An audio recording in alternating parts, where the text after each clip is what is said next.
संतोष मगर official या आपल्या YouTube चॅनलमध्ये स्वागत आहे मित्रांनो. चॅनलला सबस्क्राईब केलं नसेल तर सबस्क्राईब करायला विसरू नका. शिक्षक भरती व शैक्षणिक घडामोडी संदर्भातल्या अत्यंत महत्त्वाच्या अपडेट्स आपण या चॅनलला पाहतो. हा व्हिडिओ पवित्र पोर्टलच्या माध्यमातून होणारी भरती यासाठी सुद्धा आनंदाची बातमी आहे आणि केंद्रप्रमुख भरती प्रक्रिया ही अनेक महिन्यापासून रखडलेली होती, त्यांच्यासाठी सुद्धा आनंदाची बातमी आहे.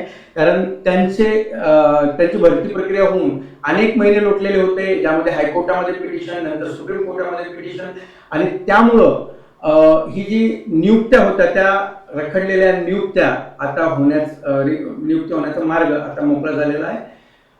शिक्षण विभागाने आज एक परिपत्रक त्या ठिकाणी काढलंय आणि त्या परिपत्रकानुसार जवळपास 15 दिवसाच्या आत आता केंद्र प्रमुख भरती प्रक्रियेमध्ये जे उमेदवार पास झालेले आहेत, ज्या यादीमध्ये ते आलेले आहेत, त्यांना नियुक्त्या या पुढच्या 15 दिवसामध्ये मिळण्याची शक्यता आहे. नेमका ह्या व्हिडिओच्या माध्यमातून जे परिपत्रक आलेलं आहे त्याचा फायदा हा केंद्र प्रमुख आणि पवित्र पोर्टलला सुद्धा कसं होणार आहे आपण ते या व्हिडिओच्या माध्यमातून त्या ठिकाणी पाहून घेऊ. बघा, हे परिपत्रक आहे आणि यामध्ये काय दिले की विषय आहे की केंद्रप्रमुख मर्यादित विभागीय स्पर्धा परीक्षा 2025 जिल्हा निवड यादी तयार करणे व त्या ठिकाणी नियुक्ती प्रक्रिया राबवणे. आता याच्यामध्ये काय दिले की हा जो विषय बघा की शिक्षण संचालक प्राथमिक यांच्याकडे महाराष्ट्र राज्य परिषदेने जिल्हा उमेदवाराची प्राप्त केलेल्या गुणाच्या आधारे उतरत्या क्रमानुसार सोपवली आहे. सदर यादी शिक्षण संचालक प्राथमिक यांनी सदर पत्र निर्गमित झाल्याच्या 2 दिवसा संबंधित जिल्हा परिषदच्या मुख्य अधिकाऱ्यांना उपलब्ध करून द्यावी. दुसरे की मुख्य कार्यकारी अधिकारी जिल्हा परिषद यांनी प्राप्त झालेल्या यादीचे अवलोकन करून सदर यादी उमेदवारांनी प्राप्त केलेल्या गुणाच्या उतरत्या क्रमानुसार किंवा कसे याची खातरजमा करावी, नसल्यास त्याच्या स्तरावर योग्य ती सुधारणा करावी. म्हणजे जे इन्स्ट्रक्शन दिले, संबंधित जिल्हा परिषदेने मर्यादित विभागीय स्पर्धा परीक्षा 2025 करता जितक्या पदांची जाहिरात प्रसिद्ध केली होती त्याच्या 2.5 पट उमेदवारांना त्यांनी बोलवण्याचं सांगितलेलं आहे आणि विचारात घ्यावे त्या उमेदवारांची यादी उपलब्ध झाल्यापासून 5 दिवसाच्या विशिष्ट दिनांकास कागदपत्र पडताळणीसाठी पाचारण करावे. कागदपत्रांच्या पडताळणी आधारे या उमेदवारांची पात्रता या पत्रासोबत जोडलेला तपासणी सूची प्रमाणे तपासण्यात यावी असं त्यांनी सांगितलंय. याच्यामध्ये काय दिलेलं आहे की समजा एखादी जिल्हा परिषद आहे ज्यामध्ये 100 पद आहेत, त्या 100 पदामध्ये काय करायचं की दिव्यांगाचे जर समजा 4 असतील तर त्याची वेगळी काढायची आणि 96 याच्यावरती 2.5 पट त्याच्या बोलवायचे, म्हणजे 240 उमेदवार आहेत, त्यांची पडताळणी करायची. त्यांची पडताळणी करत असताना ज्यांनी दावा केलेला आहे दिव्यांगाचा त्या 4 जणांच्या याच्यावरती परत 2.5 पट म्हणजे असे 10 उमेदवार त्यामध्ये बोलवण्यात येतील आणि 240 उमेदवार हे त्या 100 मधल्या 96 याच्यावरती बोलवण्यात येतील. त्यानंतर काय करायचं की त्या पद्धतीने त्याची मेरिट लिस्ट तयार करायची आहे. मेरिट लिस्ट तयार करताना त्याच्यामध्ये जे डॉक्युमेंट्स व्हेरिफिकेशनसाठी त्यांना लागणार आहेत ते डॉक्युमेंट आपण पाहू. पहिले की त्यांची व्यावसायिक आणि शैक्षणिक अर्हता, दुसरं की नियुक्ती आदेश, जे पदोन्नती आदेश, सेवेत कार्यरत असल्याबाबतचा सक्षम प्राधिकाऱ्याचा दाखला, सेवा पुस्तकाच्या प्रथम पानाची झेरॉक्स. त्यानंतर तिसरं लागणार आहे की टीईटी सीटीटी गुणपत्रक उमेदवारांच्या टीईटी प्रमाणपत्र गुणपत्रकाबाबत साशंकता असल्यास त्याबाबत महाराष्ट्र राज्य परिषदेकडून त्याची पडताळणी करून यावी. व्हेरिफिकेशन झालेलं पाहिजे. टीईटी सीटीटी प्रमाणपत्र गुणपत्रक अधिकृत असल्याबाबत उमेदवारांकडून हमीपत्र हवंय. त्यानंतर विभागीय चौकशी, फौजदारी गुन्हा, प्रलंबित खटले त्यामध्ये नसावे, त्याचे कॅरेक्टर सर्टिफिकेट आपण ज्याला म्हणतो ते प्रमाणपत्र. त्यानंतर MSCITचं प्रमाणपत्र त्यामध्ये लागणार आहे. त्यानंतर लहान कुटुंबाचं प्रमाणपत्र. त्यानंतर उमेदवारांची मूळ नियुक्ती ज्या प्रवर्गातून झाले त्याचे कास्ट सर्टिफिकेट आणि व्हॅलिडिटी त्या ठिकाणी लागणार आहे.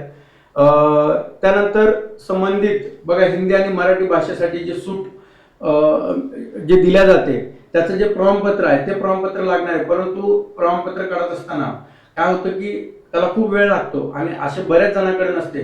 त्याला घाबरून जायची गरज नाहीये. त्याला 3 महिन्याचा अवधी दिलेला आहे नियुक्ती दिनापासून 3 महिन्यात.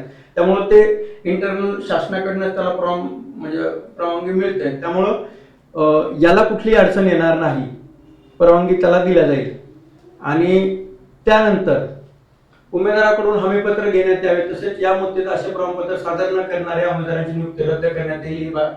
नियुक्ती आदेशात स्पष्टपणे त्या ठिकाणी नमूद करायचे. त्यानंतर मागील 5 वर्षाचे गोपनीय अहवाल सुद्धा लागणार आहेत. तुमचे जे गोपनीय अहवाल घेतले जातात ते मागच्या 5 वर्षाचे. सन 25-26 गोपनीय अहवाल एखाद्या उमेदवाराच्या बाबतीत अनुपलब्ध असल्यास सदर वर्ष सोडून त्यापूर्वीचे 5 वर्षाचे गोपनीय अहवाल विचारण्यात घेण्यात यावेत. म्हणजे आता 25-26 जर नसेल तर त्याच्या आधीचे जे आहेत उपलब्ध त्या 5 वर्षाचं लागणार. त्यामुळे गोपनीय अहवाल हे खूप महत्त्वाचे असतात. त्यानंतर दिव्यांगत्वाचा दावा करणाऱ्या उमेदवाराच्या बाबतीत त्या सक्षम प्राधिकरणाने दिलेले दिव्यांग प्रमाणपत्र आणि UID कार्ड, जे UID कार्ड आहे ते UID कार्ड त्याच्यामध्ये लागणार आहे. त्यानंतर दिव्यांगासाठीचे आरक्षण हे दिव्यांगत्वाच्या वर्गवारीनुसार लागू आहे. जाहिरात नमूद करण्यात आलेल्या दिव्यांग वर्गवारीचा उमेदवार उपलब्ध न झाल्यास सदर पद दिव्यांगाच्या अन्य वर्गवारीतून अथवा सर्वसाधारण उमेदवारामधून भरण्यात येऊ नये, त्याच वर्गातून भरण्यात यावं सांगितलं. सदर पद रिक्त ठेवण्यात यावे. जर तो उमेदवार उपलब्ध झाला नाही तर कुठल्या इतर जो दिव्यांग असेल त्याला ते वर्ग न करता किंवा त्या प्रवर्गाच्या खुल्या याला न देता ते त्या ठिकाणी जागा तशीच रिक्त ठेवण्यात यावी. या पत्रासोबत जोडलेल्या तपासणी सूचीनुसार व कागदपत्र पडताळणीच्या आधारे अशी पडताळणी पूर्ण झाल्याच्या दिनांकापासून 2 दिवसात उमेदवारांची अंतिम यादी निवड सूची तयार करण्यात यावी. अंतिम निवड सूची समाविष्ट असलेल्या उमेदवारांना निवड सूची तयार केल्यानंतर गुणवत्ता क्रमानुसार नियुक्ती आदेश व समुपदेशनाने पदस्थापना देण्याबाबतचे आदेश पुढील 2 दिवसात निर्गमित करावेत.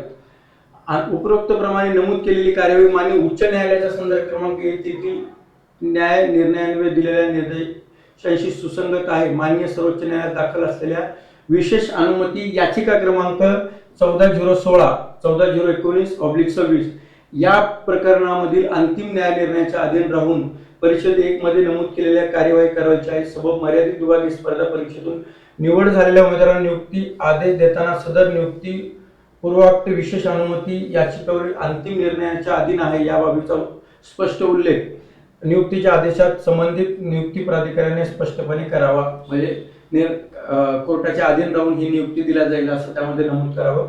शिक्षक अभियोग्यता बुद्धिमत्ता चाचणी हे दुसरी आनंदाची गोष्ट की 2025च्या आधारे पवित्र पोर्टल मार्फत शिक्षक भरती प्रक्रिया चालू झाली आहे.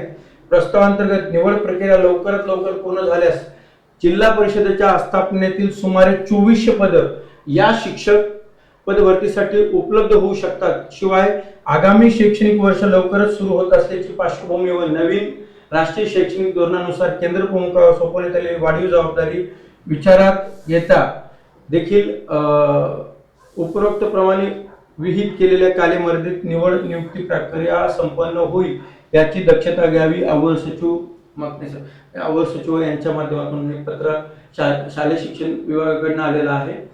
आणि या आलेल्या पत्रामध्ये त्या ठिकाणी बघा की खालील बाबीची पूर्तता होत असल्यातच उमेदवार निवडीसाठी तो पात्र असेल.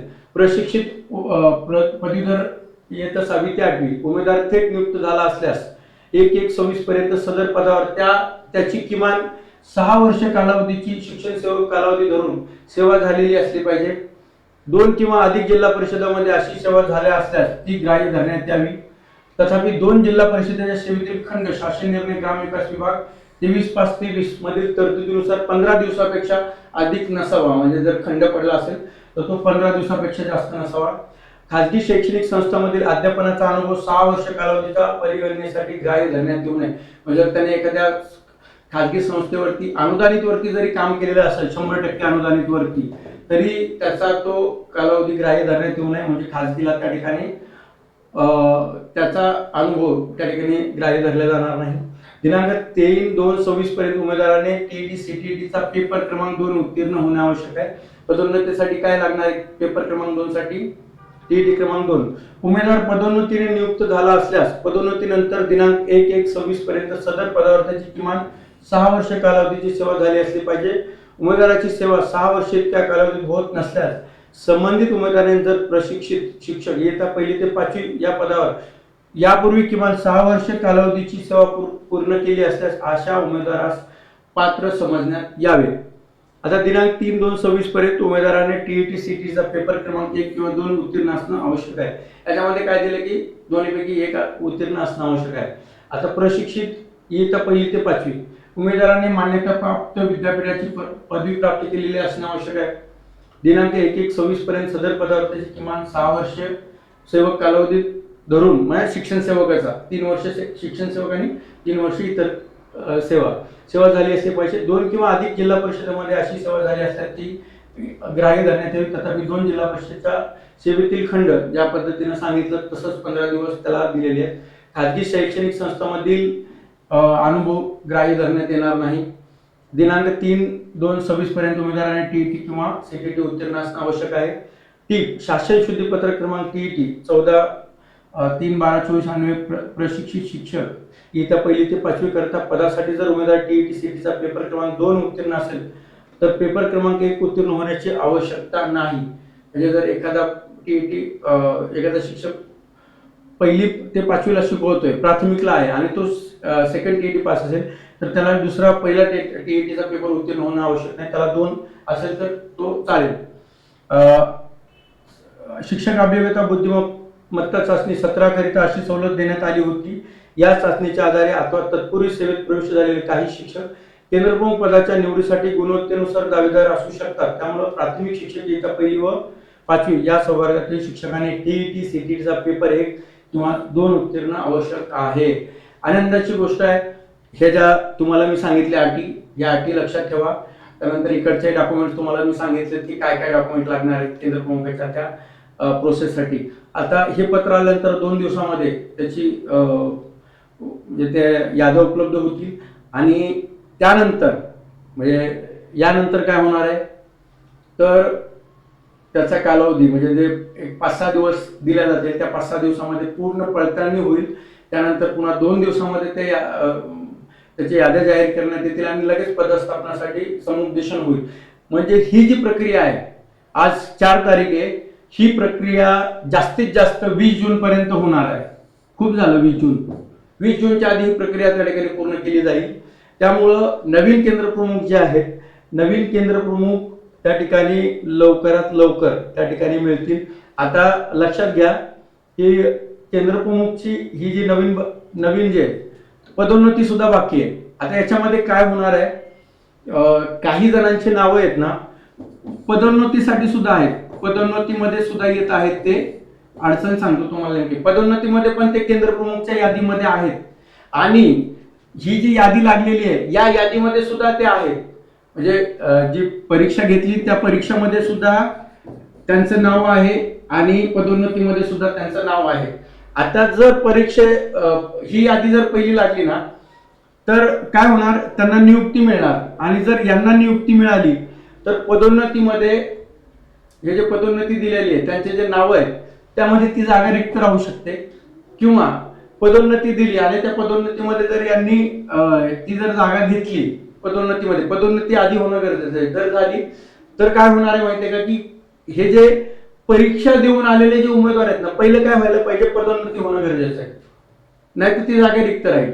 जर पदोन्नती झाली आणि जर परीक्षेच्या यादी जर लागली तर होणार काय पदोन्नतीमधून त्यांना केंद्रप्रमुख म्हणून नियुक्ती मिळेल आणि परीक्षेमध्ये जे आलेले ते व्हेरिफिकेशनला नाही गेल्यामुळे साहजिकच काय दिलेलं आहे की 2.5 पट मुलं बोलवलेले आहेत. त्यामधून जे वेटिंगचे मुलं आहेत ना जे आपले शिक्षक आहेत त्या वेटिंगच्या याला संधी मिळेल ना. त्यामुळं माझी म्हणजे जे आता केंद्रप्रमुखच्या या भरतीमध्ये आहेत त्या उमेदवारांना आणि जे वेटिंगमध्ये आहेत त्यांच्यासाठी सुवर्ण संधी आहे की बऱ्याच जणांचे नावं आहेत. त्यामुळं किमान प्रत्येक जिल्ह्यात 2-4-5 उमेदवार त्यांना ती संधी मिळू शकते. त्यामुळं हे पत्र जे आहे ना पदोन्नतीचे हे लवकरात लवकर काढायला लावा आणि हे जे पत्र आहे परीक्षेच्या माध्यमातून देण्यात येणार आहे याला थोडंसं डिले करायला लावा. डिले म्हणजे ही पहिली लावायला लावा आणि नंतर ही म्हणजे त्यामुळे काय होईल की वेटिंगचे उमेदवार केंद्रप्रमुख होतील नाहीतर ही जागा रिक्त राहील जागा भरण्यात येणार नाही. त्यामुळे हे महत्वाचा विषय होता हे तुम्हाला मी सांगतोय. यावरती विचार करावा आणि आपापल्या जिल्हा परिषदेला दोन्ही गोष्टी कधी होतील पदोन्नती आधी होईल का परीक्षेची यादी आधी लागेल हे विचारा आणि जर तसं असेल तर जी होणाऱ्या म्हणजे जी काही त्रुटी आहे त्याच्यामधली ती दुरुस्त करायला सांगा. सीओना भेटून सांगा की पदोन्नती पहिले द्या मग परीक्षेचं हे करा. त्याचा फायदा आहे मी तुम्हाला सांगितलं आहे. बाकी तुम्ही विचार करा. आणि ही जी अडचण म्हणजे हे जे अडचण होती किंवा जी काही त्रुटी आहे हे मी तुमच्या लक्षात आणून दिलेली आहे. आनंदाची बातमी ही आहे की आता तुम्हाला सांगितलं की 2400 पद आता नवीन पद पवित्र पोर्टलला येणार आहेत, कारण ह्या जागा रिक्त होणार आणि रिक्त झाल्यामुळं 2400 पद त्या ठिकाणी पवित्र पोर्टलला येणार. बरं, 2400 पद ते येणारच येणार. याचा आणखीन एक फायदा सांगतो पदोन्नतीचा. पदोन्नतीमुळे काय होणार आहे की ह्या पदोन्नतीमुळे ज्या रिक्त झालेल्या जागा आहेत ना, याच्यामध्ये काय येणार, मुख्याध्यापक, वरिष्ठ मुख्याध्यापक, केंद्र प्रमुख आणि शिक्षण विस्तार अधिकारी हे ज्यावेळेस प्रमोशन होतील त्यावेळेस पुन्हा या जागा रिक्त राहतील. त्यामुळे फक्त 2400 जागा नाही, फक्त 2400 जागा नाही, तर यामध्ये आणखीन पदोन्नतीने ज्या जागा रिक्त होणार त्या सुद्धा जागा पवित्र पोर्टलला येतील. त्यामुळं जागा ज्या मी तुम्हाला आतापर्यंत सांगतो की 12 ते 15 हजारामध्ये भरती होईल, जर ह्या जागा वाढल्या तर निश्चितपणे ह्या जागा पवित्रमध्ये वाढू शकतात. त्यामुळं पहिलं पदोन्नती आणि नंतर परीक्षेच्या माध्यमातून लवकरात लवकर ही भरती प्रक्रिया त्या ठिकाणी पूर्ण होणं गरजेचं आहे. त्या पद्धतीने आम्ही सुद्धा प्रयत्न करू. ही आनंदाची बातमी होती आपल्या थर्ड ट्रेडसाठी आणि केंद्र प्रमुखाच्या भरतीमध्ये जे उमेदवार आहेत त्यांच्यासाठी. व्हिडिओ जर आवडला असेल मित्रांनो तर हा व्हिडिओ शेअर करायला विसरू नका आणि चॅनलला सबस्क्राईब करा, कारण अनेक जण व्हिडिओ बघतात पण सबस्क्राईब करत नाहीत. त्यामुळे मित्रांनो, तुम्ही जर सबस्क्राईब केलं तर मला आणखीन चांगले चांगले अपडेट्स किंवा नवीन माहिती तुम्हाला देण्यास आनंद होईल. त्यामुळे हा व्हिडिओ आपल्या मित्रापर्यंत शेअर करायला विसरू नका. पुन्हा भेटूया नवीन व्हिडिओ घेऊन. तोपर्यंत सर्वांचा धन्यवाद. सर्वांना धन्यवाद.